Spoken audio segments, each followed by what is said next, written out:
Sitting down to write this script has been a daunting task. From the onset, I knew it would end up being at least 5,000 words, if not more, and here we are over 5,600 words before this paragraph was added. Outriders is much closer to Destiny and the Division 2 in scope, and by proxy, has more depth than something like Redfall.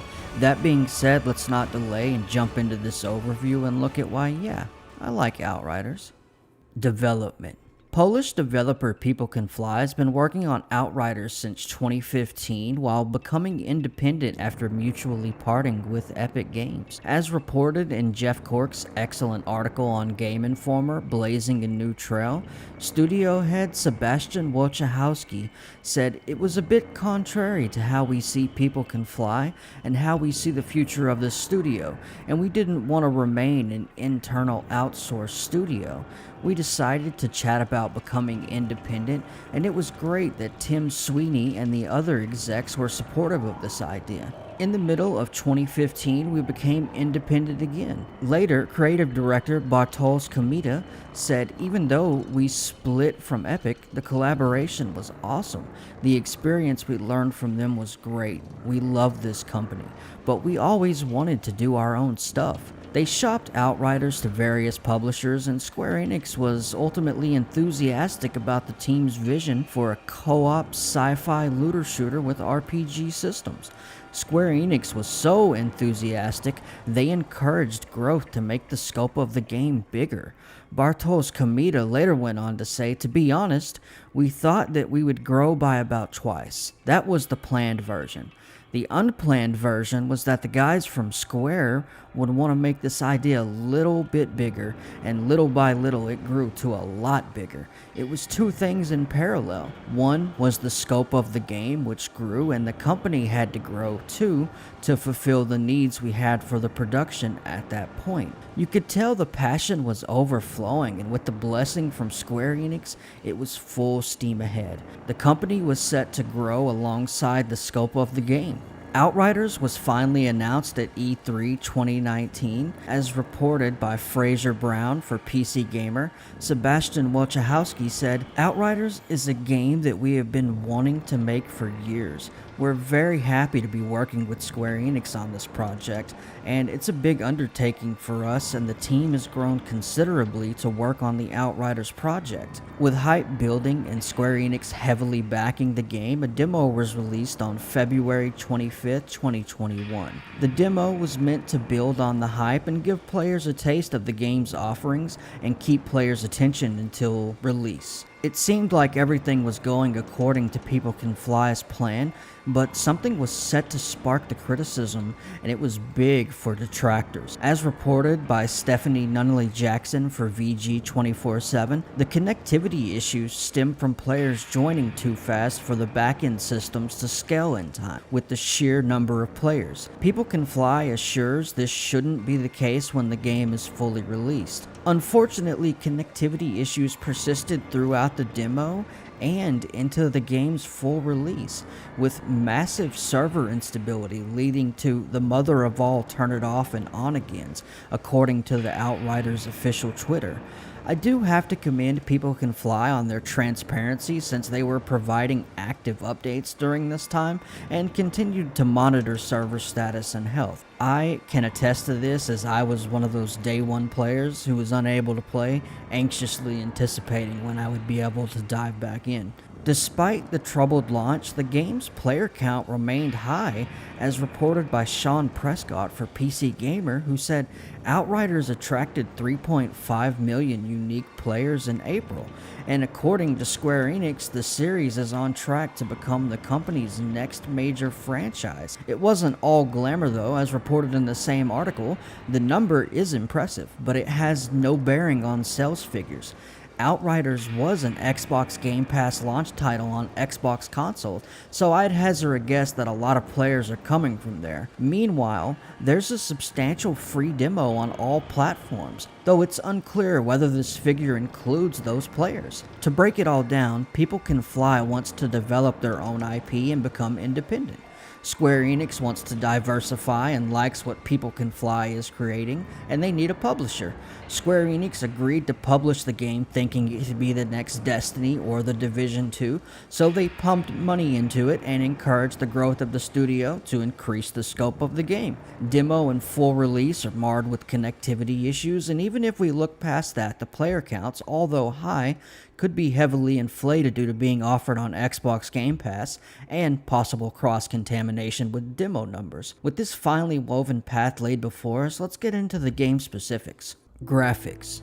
It seems we have a growing theme of highly experienced game developers using the Unreal Engine and squeezing every bit of horsepower out of it. People Can Fly, like the last developing company we looked at, Arcane Studios, did just that. They even worked closely with Epic Games as one of their subsidiaries and even developed Gears of War Judgment and Bulletstorm, both of which used Unreal Engine. They've provided support for Fortnite and even helped develop tutorials for the game engine. Turning again to Jeff Cork's blazing a new trail article for Game Informer, after a planned project was cancelled following THQ's implosion in 2007, Epic Games became a majority stakeholder in the studio. There, they released Bulletstorm and Gears of War Judgment and worked on some other Epic projects, including tutorial content for the Unreal Engine and some work on Fortnite before it's released. People Can Fly knows how to get the most from the Unreal Engine, and it shows. Outriders is a phenomenal looking game from top to bottom. There's a light character creator that's not worth spending a lot of time on.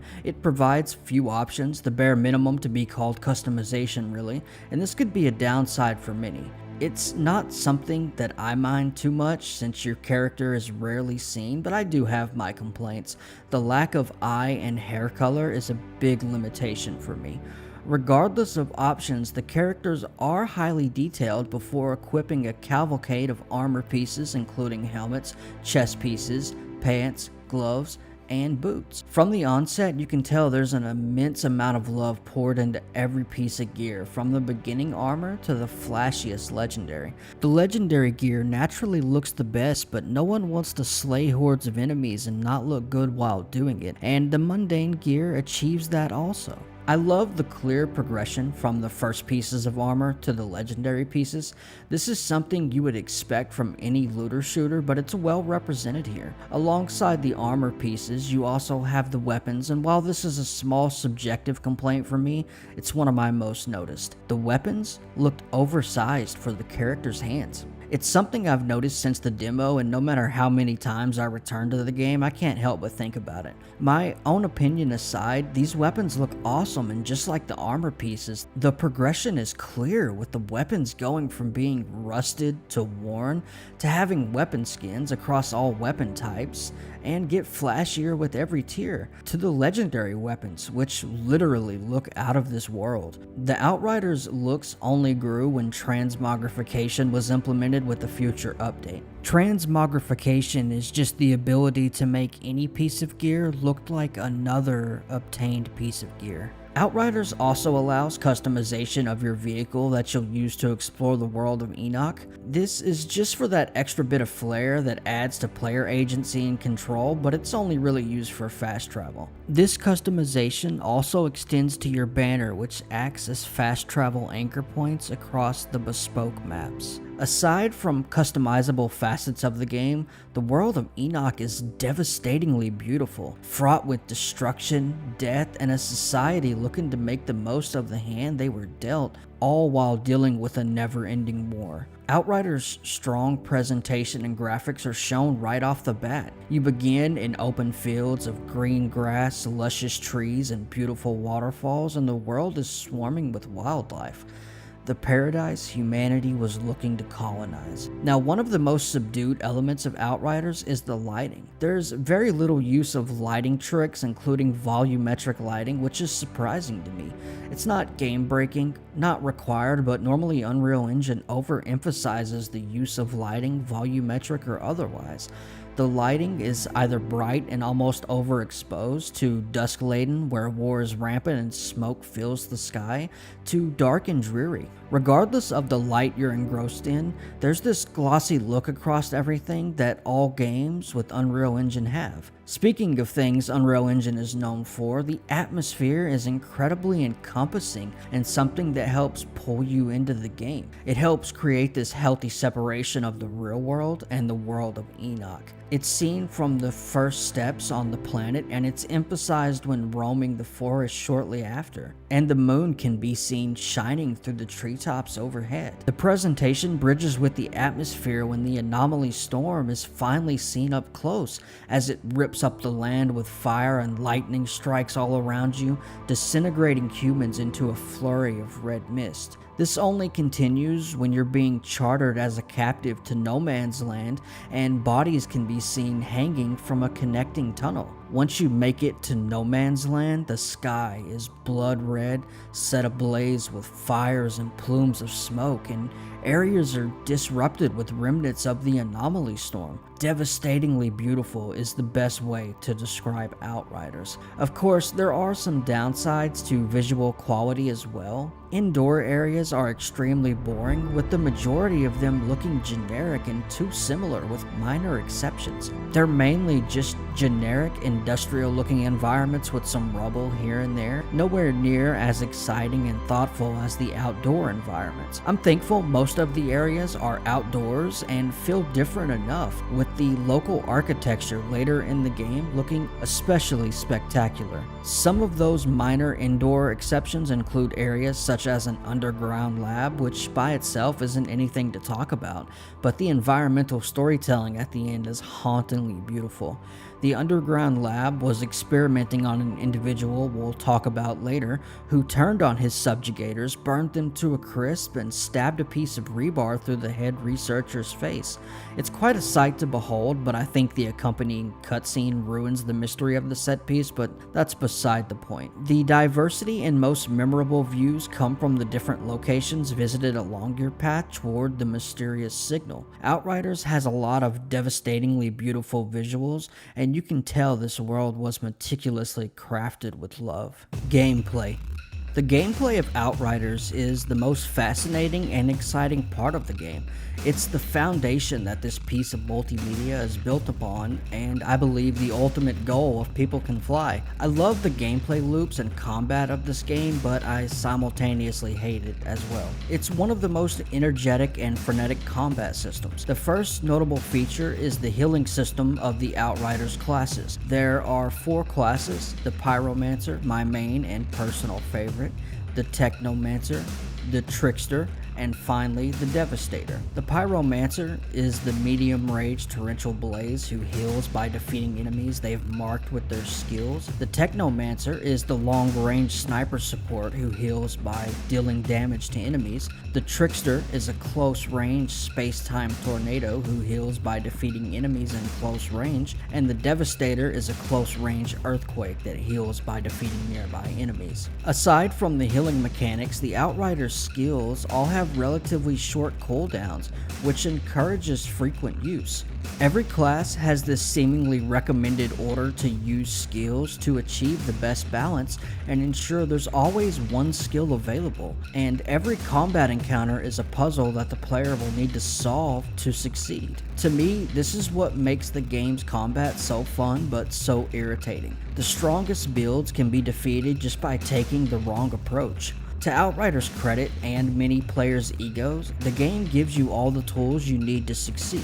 One thing many are guilty of, myself included, is not wanting to give in to turning down the world tier. As you increase the world tier, you increase the maximum level of gear you can wear and obtain other benefits. You might be asking what the issue is. Well, nothing until you consider that as you increase the maximum wearable gear level, you aren't immediately given this higher level gear. This means the potential to face enemies far deadlier than yourself is high as your stats sink further behind. You inevitably make the game far harder than it needs to be. Now, to be fair, you can brute force your way through this game, but it is extremely inefficient. The second mistake most players make is not trying all of the classes at least once to find the one that fits their playstyle. There's something here for everyone, but some classes are far easier to use but no less lethal. The Trickster is a good starting point and one of the most fun classes to use. It's the epitome of easy to use but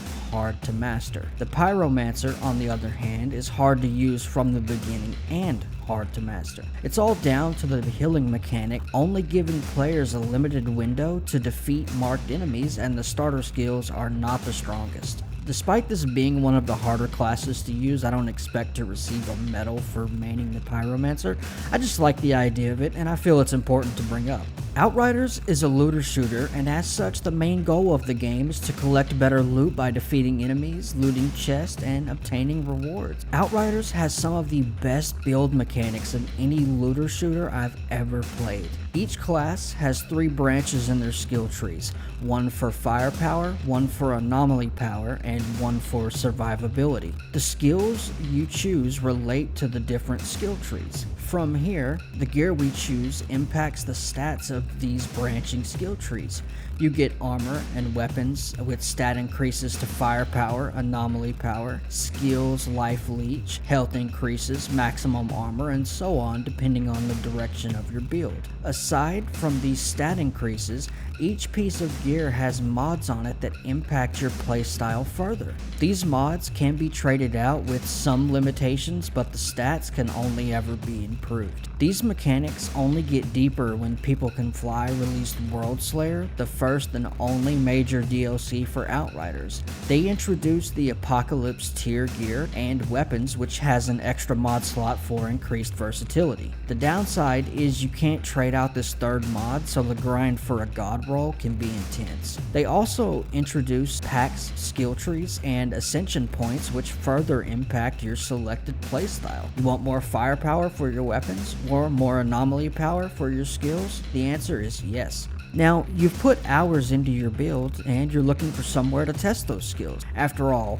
what's the point in putting in all of that time if you can't test it? Outriders featured an in-game right out of the box. For those who aren't familiar, an in-game is additional challenging content geared towards high-level characters looking to test their mettle in these expeditions and extend the playtime, all while giving you an ultimate goal to push for: stronger builds and higher numbers. These expeditions were not traditional in-game content. Most in-game content is just recycled material or allows you to skip the grind with microtransactions or pay-to-win items. Outriders expeditions feature never-before-seen content, and there's no way to skip the grind. You fight your way through ever-increasingly challenging content in an attempt to conquer all of the expeditions, a total of 15 on launch, with 4 more being introduced with the new Horizons update. Expeditions were different on release. When you began expeditions, you needed to increase challenge tiers, which were separate from world tiers and would unlock Eye of the Storm, the final expedition, once you reached challenge tier 15. With the release of Worldslayer, challenge tiers were removed. Upon reaching the maximum world tier of 15, you are immediately moved to Apocalypse tiers.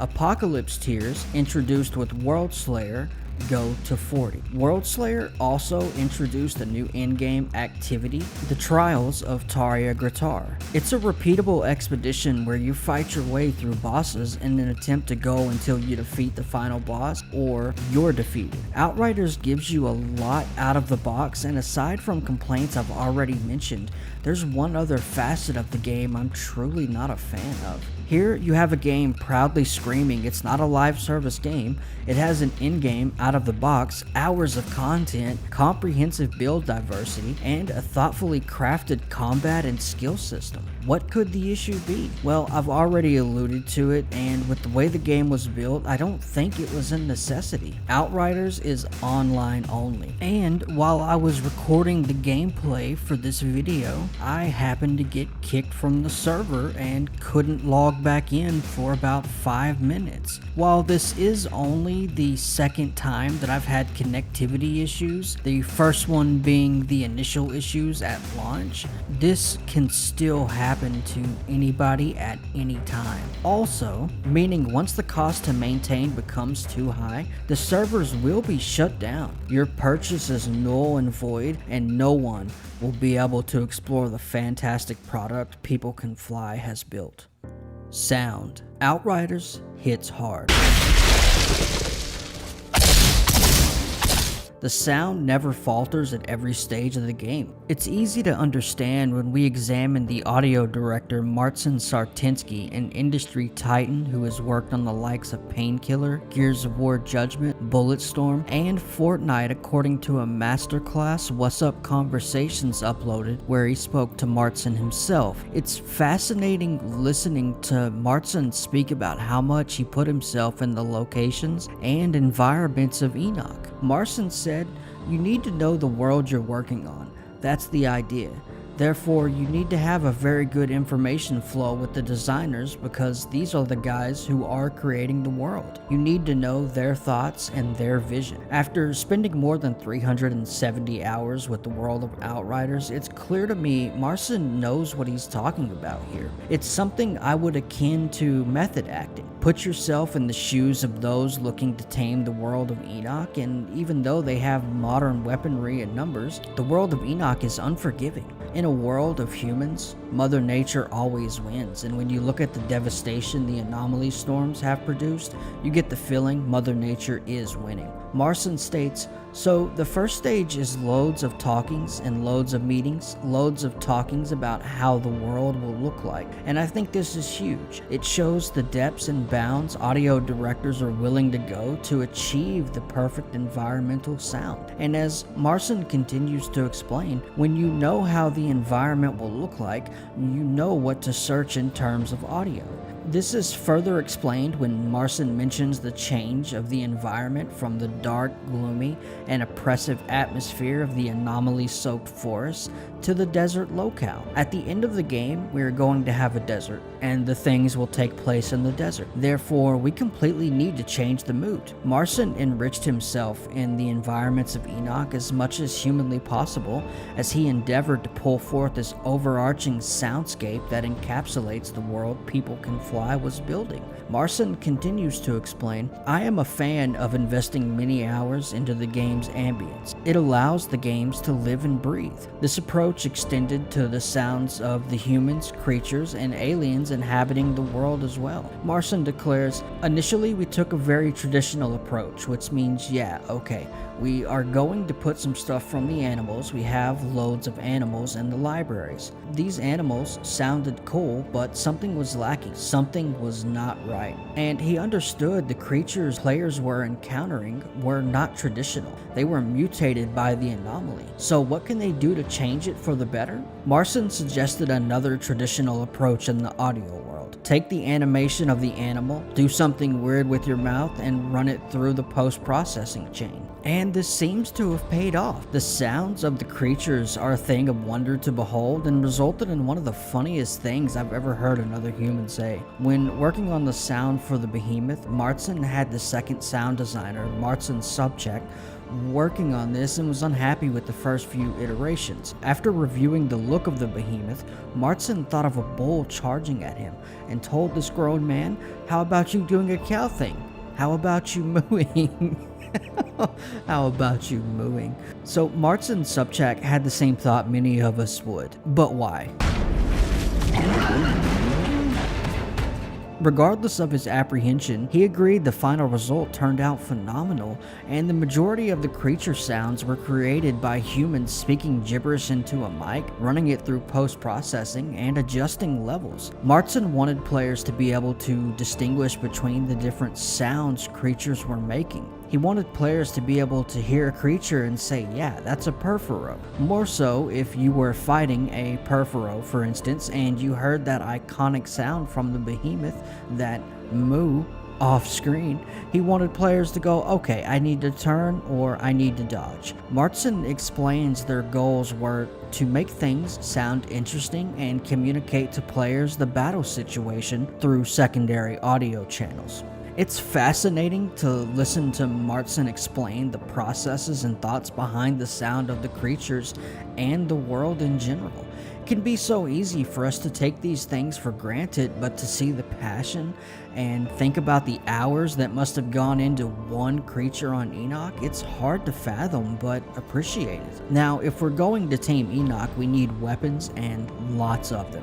Going into the project, Martin knew it was going to be close to Mad Max, a world that's falling apart. Martin explains, "We landed on a planet that's supposed to be a paradise, but we ended up as usual, breaking stuff and fighting over the resources." Knowing this to be the case, he took most of his inspiration from a book series called Death World by Harry Harrison, where the protagonist is contained to this city because the world around them is deadly, despite having sophisticated weapons and tools of destruction. Martin noticed the world of Outriders is placed in a similar situation. They've landed on this new planet contained to cities because to venture out is dangerous despite having these weapons and tools of destruction. This is the framing for the weapons, since the anomaly destroys everything electronic in nature. Martin explains, "It's clunky, it's rusty. The most important thing is it's not electronic. It's not modern stuff. It's the stuff they brought from Earth. It's steel, black powder weapons."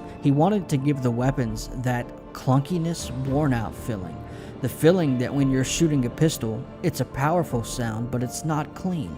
There's a dirt to that. I believe it's being reflected in every weapon and every player's ability. That was Martin's main vision, and he achieved that through saturation, specifically overdriving that saturation without pushing too hard to the point of distortion. Martin specifically took inspiration for oversaturation from Justin Timberlake's 2006 album Future Sex Love Sounds, featuring songs with Timbaland, which makes heavy use of oversaturated sounds. Martin goes into some territory I think most of us don't travel, and that's the combination of animation and sound. Martin wanted players to feel empowered over the environment when the animation is backed up with the sound. Now, I've purposely focused primarily on the sound design itself, which I think vastly overshadows the soundtrack, and you can't exactly play the soundtrack due to copyright issues. Although I can't play any of the tracks from the OST, I will say my favorite track is It Ain't Over Till It's Over, an absolute banger. Regardless, the soundtrack will be linked below. Now, while I didn't end up using any of the material from this channel itself, Evil Banana 202 uploaded multiple videos with the main characters' voices and creature sounds, which I'll also link below. This entire section was made possible by reviewing the masterclass with audio director Marcin Sartinsky, presented by What's Up Conversations. I highly recommend everyone go show What's Up Conversations and Marcin Sartinsky some love for this fantastic piece of media that helps us mere mortals understand audio design. Story. Outriders is a looter shooter which relies on its story to drive the gameplay like most others, and the story is just a means to an end. I spoke about this in the Redfall overview, and while it mostly remains true here, Outriders is a story-driven action role-playing game. The main story is quite fascinating to me. It begins with the Outriders making their way down to Enoch. A brief explanation is given advising us of the state of the world. Earth is dying, and in an attempt to save the human race, we looked to the stars and found Enoch. Enoch was supposed to be a paradise. Grassy plains, vibrant waterfalls, deep blue skies, and herds of local wildlife can be seen. After exploring for resources dropped from the Flores, the transporting vessel for the people of Earth, a mysterious second signal is found. This brings us to the forest and our first encounter with the anomaly storm, where we are eventually suspended in cryosleep. After being thawed out by mere accident, you find out it's been more than 30 years since you were last awake. You're quickly captured and thrown into no man's land, where your death is the catalyst for you becoming altered, the name for those given superpowers from the anomaly storm. After running into another altered named Seth, you're thrust into the game proper, where the story beats remain relatively light. The game divulges into a field trip across Enoch to reach the mysterious signal and a place beyond the anomaly. You'll meet interesting characters on this journey and twists at every turn. One of those twists being that Seth is defeated by a more powerful altered named Moloch, someone who we'll eventually have to contend with. Now, I can't talk about every situation, but as an example, you need to make your way through the forest, which is rife with this black mold that kills humans who inhale it. When your truck crashes driving through the forest, there's this immediate thought that this is it. Our heroes are done. Most know something is going to happen and they will be saved. They have to live. We're only hours in the game at this point. While this is true, you still aren't given any additional information right off the bat. While players are fighting the giant monster who's responsible for crashing the truck, our heroes are besieged by a group of humans. This gets you thinking. Humans in the forest? That's impossible. Nothing survives in the forest. After a brief conflict, you're taken to a forest outpost where you learn humans living in the outpost have developed an antidote with the help of one Dr. Spurlock. The story continues to build on this narrative. One of your party, Dr. Zahidi, chooses a black rock in what you're told is a sacred ceremony, and this leads you to learn the truth. People surviving in the outpost have been doing so because of sacrifices chosen at random. People who choose the black rock are sacrificed, and the organic material is used to produce the antidote, which allows the others to survive in the forest. On top of this, you meet August, the first and only surviving local inhabitant of Enoch. Continuing, you'll eventually have to contend with the security commander, Kane, and the leaders of the Pharaohs, Yagak. You'll eventually be pushed into ruins, and after amplifying the signal, this directs you towards the desert, where even more mysteries are unearthed. You find the remnants of a battle, but instead of seeing bizarre weaponry, you find tanks seemingly from Earth. Continuing your journey, you come across what appears to be more packs, similar to August, but there's something wrong. These packs appear to be feral, and they treat you as a clear enemy and leave you with even more questions. But despite this, you persist. Eventually, you'll learn about a tyrannical figure named Monroy. The mysteries continue when you learn the signal is coming from the Caravel, a ship that to your knowledge was disabled after the engines exploded before the Flores left Earth. The discovery of the Caravel indicates there's no place beyond the anomaly, but the resources are still desperately needed. When the Caravel was disabled, the Flores, the only remaining craft, had limited space for everyone. Those left behind when the Flores departed for Enoch were understandably angry, but instead of giving in to their despair, they worked together to build a new engine for the Caravel that dwarfed that of the Flores. In doing so, they were able to arrive on Enoch decades before the Flores. The Caravel landed on Enoch to the promised paradise, but Monroy mistook the Pax's ability to keep the anomaly storms at bay for causing them. Monroy also wanted their power for his own under the ruse of doing it for humanity. War with the Pax broke out, who were peaceful before Monroy arrived, and to fight off Monroy's army, the Pax channeled the Anomaly Storm to become the Pharaohs. With the Pax no longer hindering the Anomaly Storm, this allowed them to run rampant, and this is why things were so bad when the Flores reached Enoch. You eventually find Monroy still alive after boarding the Caravel, and confirms how they were able to reach Enoch first. This ultimately leads to Monroy being defeated, fending off Yagak, and successfully releasing the drop pods from the Flores. A great example of an in-universe explanation of why there's an endgame. The expeditions focus on retrieving the resources of the pods dropped from the Flores. While this is where the story technically ends and the endgame begins, there is more content provided by the New Horizon update, which gave us 4 more expeditions to conquer and the Worldslayer DLC. This was a welcome addition to the Outriders, since I didn't think anyone was expecting any DLC to be released for Outriders. Worldslayer picks up right where the main story left off and gives us more insight into the history of the planet. Players are charged with defeating Ereshkigal, the commander of a human rebellion and believed to be one of the first altered. Aside from the additions to the build diversity, the experience is mostly the same. You'll have to fight your way through hordes of Ereshkigal's army until you ultimately defeat her and begin your journey into the trials of Taria Gratar.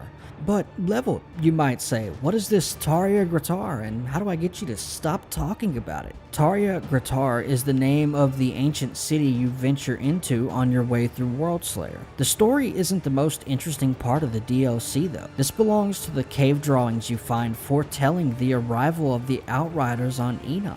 This shows The packs knew the Outriders would arrive, and the locals prepared for this arrival, but thousands of years too early. The main story is seen as one of the weaker points of Outriders, and despite what I've already said, I agree.